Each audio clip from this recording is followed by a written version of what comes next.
解的。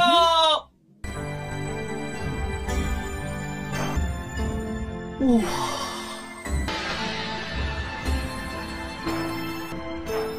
妈妈，我又恋爱了。 Halo Sobat Santuy, gimana kabarnya? Udah pada ngopi belum? Ngopi dulu ya sob, biar nggak panik, oke? Nah, untuk menemani kalian para kaum rebahaners, kali ini Mimin akan mereview Donghua yang dirilis tahun lalu, namun statusnya masih ongoing nih, yang artinya sampai sekarang belum tamat nih sob. Donghua ini berjudul Dubu Xiaoyao. Oke, tanpa banyak nyiming, langsung saja masuk ke alur ceritanya. Tapi sebelum lanjut, Mimin ingetin bagi kalian yang suka video ini dan gak pengen ketinggalan part selanjutnya, jangan lupa untuk tekan tombol subscribe ya sob, agar gak ketinggalan kelanjutan ceritanya. Oke, tanpa berlama-lama, sebelum nonton, cari posisi paling enak, siapkan cemilan, logarkan celana dalam, dan langsung saja gas oi.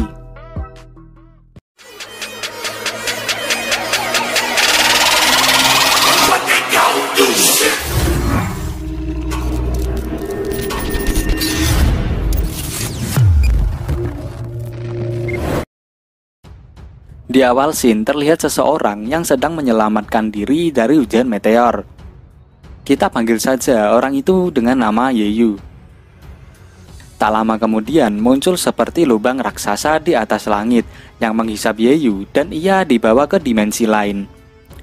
Saat ia terhisap, anehnya ia mengalami reinkarnasi yang begitu cepat. Dari tua menjadi bayi dan kembali ke dewasa lagi.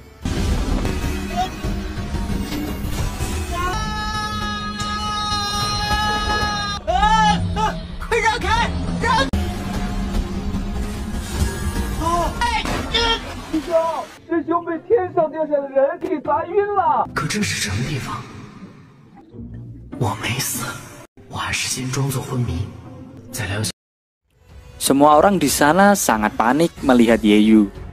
Yeyu berpura-pura pingsan karena ia masih belum tahu sekarang dirinya ada di mana. Paman San menyuruh muridnya untuk membawa Yeyu ke kediamannya karena ia memiliki tujuan tertentu. Paman San berkata kalau dirinya dapat wangsit tentang bagaimana cara ia menghadapi sekte api surgawi.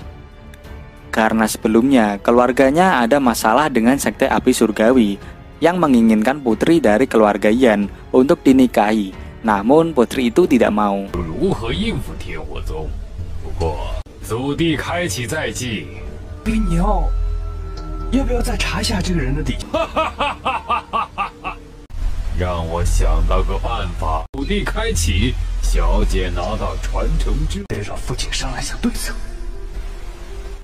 Scene berpindah di suatu ruangan. Terlihat Yeyu yang masih berpura-pura pingsan. Dan kemudian datanglah Paman San yang membicarakan tujuan ia membawa Yeyu, yaitu Paman San ingin melakukan pernikahan palsu untuk menipu sekte api surgawi.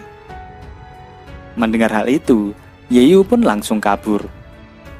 Namun ia berhasil ditangkap oleh Paman San. Paman San bertanya mengapa Yeyu kabur. Yeyu pun menjawab kalau ia takut terbunuh oleh sekte api surgawi yang pastinya akan marah karena putri keluarga Yan menikah dengan Yeyu meskipun hanya pernikahan palsu. Ya, tapi kan mereka tidak tahu tentang pernikahan palsu itu.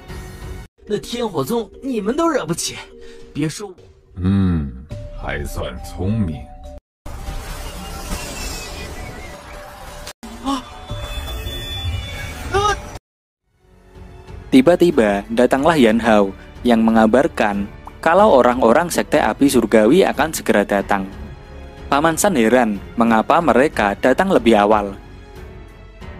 Kemudian Paman San pun akan mempercepat pernikahan palsu itu sehingga orang-orang sekte api surgawi akan datang tepat saat acara pernikahan berlangsung.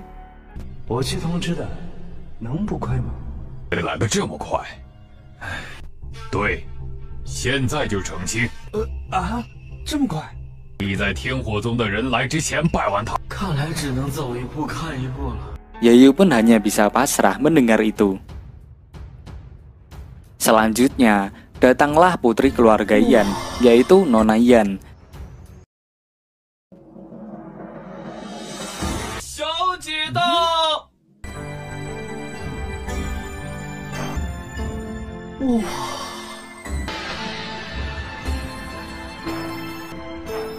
Mama, 我又恋爱了。申叔，就是你说的，现在最重。 Dan karena kecantikannya itu membuat Yeyu terpesona hingga ia jatuh cinta kepadanya. Ia menjadi sangat bersemangat nih sob untuk melakukan pernikahan palsu, padahal sebelumnya ia menolak itu. 娘子休要惊慌，谁惊慌了？你这登徒子！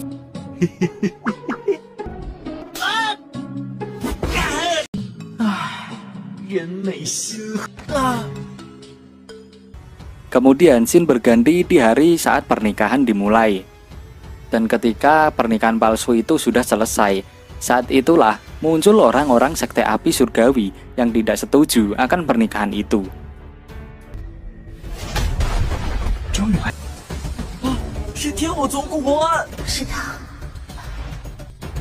严小姐， Orang yang bernama Gu Hong dari sekte api surgawi menghentikan pernikahan itu. Ia berkata, "Kamu tahu tuan mudaku mencintaimu pada pandangan pertama. Namun kenapa Nona Yan malah menikahi orang lain?" Paman Chan mencoba meredakan amarah Gu Hong. Ia mengatakan bahwa itu adalah kontrak pernikahan yang harus dilakukan dan Paman Chan memberi bukti kontrak pernikahan itu. 但我天火宗是吃素的吗？小子，识相的话，顾兄息怒。婚书为证。什么狗屁婚约？ Gu Hong tak peduli akan hal itu. Ia mengancam Yeyu kalau akan bersikap kasar padanya jika Yeyu tidak pergi dan meninggalkan Nona Yan. Namun karena ulah Yeyu, Gu Hong menjadi sangat marah dan mencoba membunuhnya. 场所有人就数您最强了吧？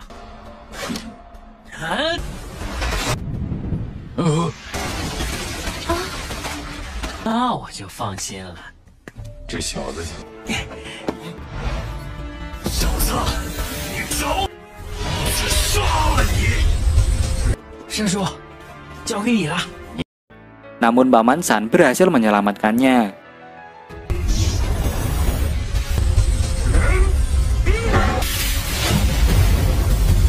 站住！女婿，还望顾兄。 Saat masih dalam kondisi yang tidak kondusif, Yeyu berulah lagi nih.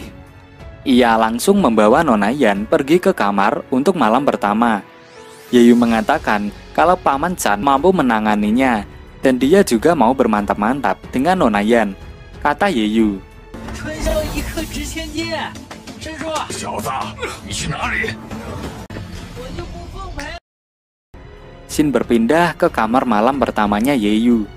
Bukannya mereka bersenang-senang, mereka malah ribut satu dengan lainnya karena Nona Yan menganggap Yeyu telah memunculkan masalah baru di keluarganya. 是我们用来欺骗天火宗的仇，你给我搞清楚我们之间的关系。这难道还算客气呢？再乱说话，别怪我不客气。 Setelah semua ini, Yeyu akan dibayar, lalu ia harus pergi menjauh dari keluarganya.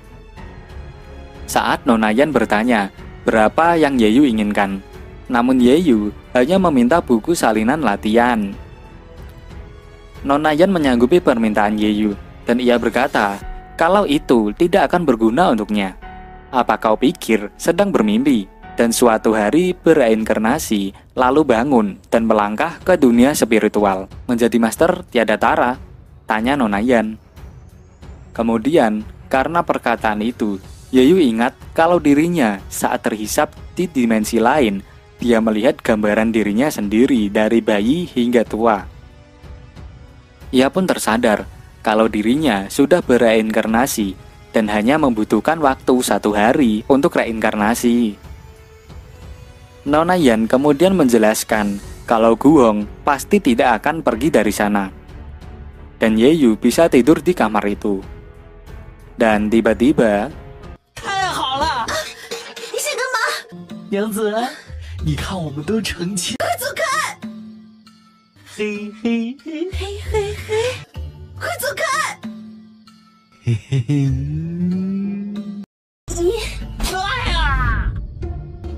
我是床上。 Aduh, emang saknean nih bocah ya. Pada keesokan harinya, Yeyu pergi ke sebuah sungai untuk berlatih. Saat itu, ia sudah bisa merasakan aliran spiritual. Namun, ia masih belum bisa melatihnya. Yeyu berpikir, apa itu karena ia telah mengalami 3 reinkarnasi dalam 1 hari. 却依旧无法修行。我明明已经感受到灵气了，是一日即想轮回的缘故吗？这情况，这情况。 Tiba-tiba terjadi gempa bumi di sana.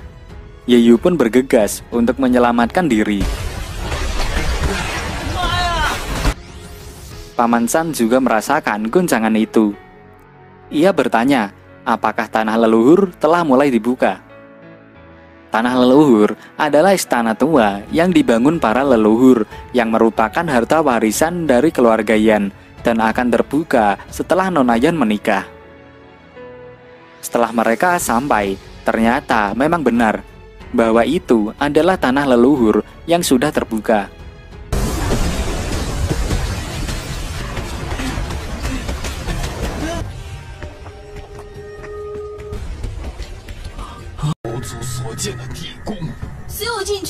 Karena istana bawah tanah sudah lama tidak terbuka, ia takut kalau ada apa-apa di sana. Paman San kemudian menumbalkan Yeyu untuk pergi ke sana terlebih dahulu dan mengecek kondisinya.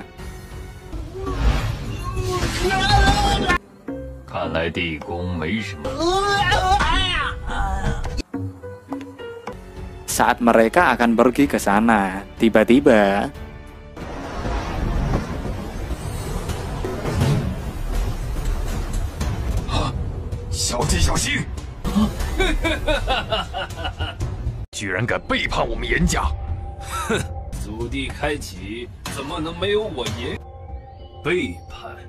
Yan Zheng berkhianat dan menyerang mereka semua untuk mengambil alih tanah leluhur itu.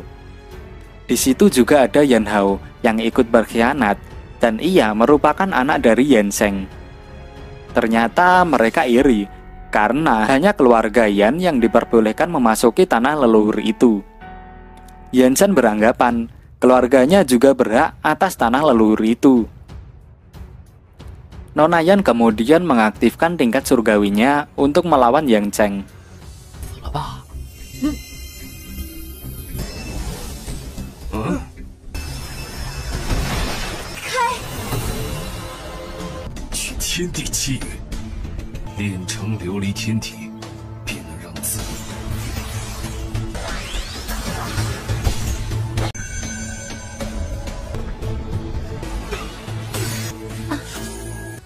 Lalu Nona Yan sesegera mungkin mengambil warisan itu dan menyerahkan urusan itu kepada Paman San.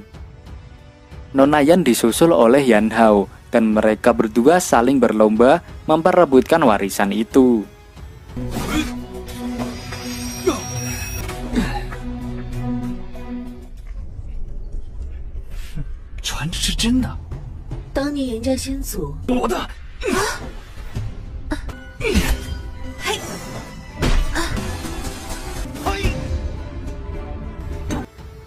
Saat mereka berdua menyentuh warisan itu tidak mau mengakui mereka, dan mereka pun terpental jauh hingga kekuatan mereka terkuras habis.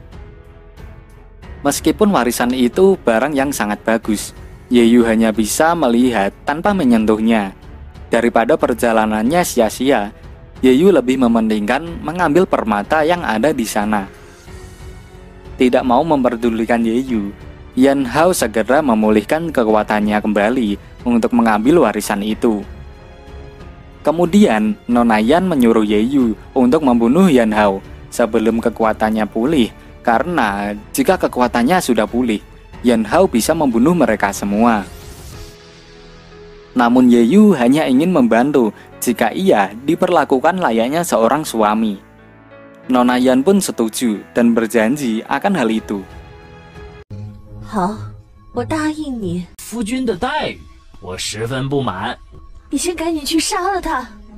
她温柔起来，好美。你说什么，人家答应你就是。你不会连人都没杀过吧？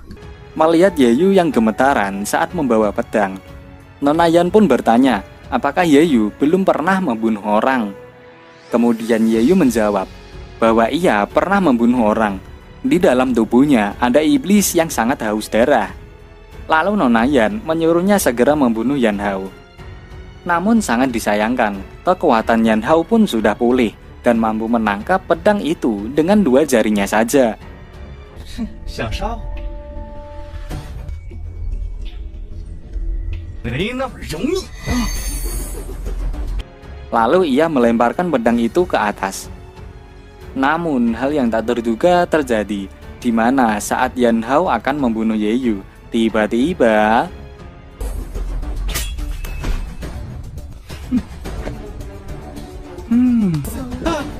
他还是恢复实力了。上！什么情况？他不是我杀的。 Akibat pedang yang menancap tadi, atapnya menjadi runtuh dan menimpa Yan Hao. Dia pun mati konyol di sana. Nona Yan menjelaskan, di sana terdapat bidang erai di bawah area warisan itu. Jadi, dia dan Hao tidak bisa mendekat ke altar. Bidang erai menggunakan energi spiritual di sekitar medan. Saat semuanya terhubung dan berubah menjadi metode yang mengerikan, bisa merubah energi Vena dan gunung. Dan di saat itulah Nona Yan akan bisa mengambil warisan itu.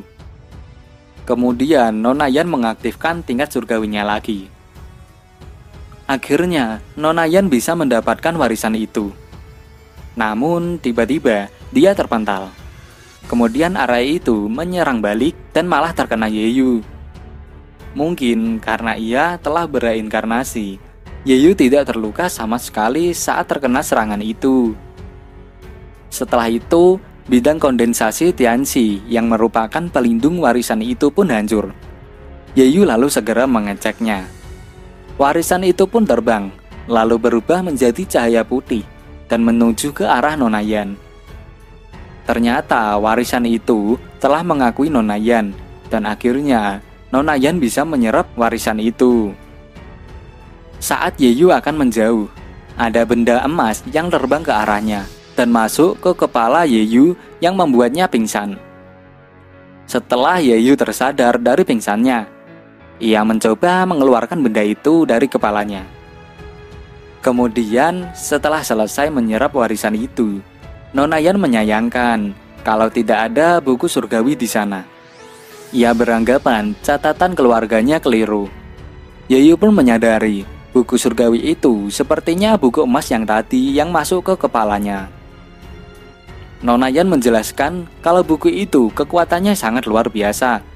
Para tetua memang mempunyai prestasi yang tinggi, namun tidak gampang diakui oleh buku surgawi itu, dan bahkan tidak mudah untuk mengambilnya. Yeyu pun mulai bertanya-tanya. Buku itu masuk ke kepala Yeyu. Apakah buku itu mengakui dirinya? Ia merasa menjadi orang yang sangat terpilih. Kemudian Nona Yan akan memulihkan kekuatannya, dan Yeyu diberi sebuah buku latihan untuk digunakan berlatih. Kemudian Paman San dan yang lainnya pun datang. Mereka sangat senang karena Nona Yan berhasil mendapatkan warisan itu. Saat melihat Yeyu, Paman San malah akan membunuhnya karena ia beranggapan setelah Yeyu keluar dari sana, ia akan mengungkit masalah pernikahan itu. Untuk reputasi Nona Yan, Yeyu harus mati. Namun Nona Yan malah melarangnya dan meminta untuk membiarkan Yeyu untuk pergi. Paman San berkata, memotong rumput dari akar-akarnya untuk menghindari masalah di masa depan. Demi keluarga Yan, Yeyu harus mati. Tiba-tiba, Paman San mengeluarkan teknik rahasianya dan membuat Yeyu membeku sehingga ia tidak bisa bergerak. Kemudian Yeyu mengatakan, ternyata ini adalah kekuatan dari ranah spiritual. Lalu Yeyu berhasil memasuki ranah spiritual. Ia juga berhasil melatih kekuatannya dan mampu memunculkan ledakan spiritual. Situasi pun menjadi terbalik, di mana Paman San malah yang akan terbunuh oleh Yeyu. Namun, saat Yeyu akan membunuh Paman San, tiba-tiba 家也不过只有你，结果了你。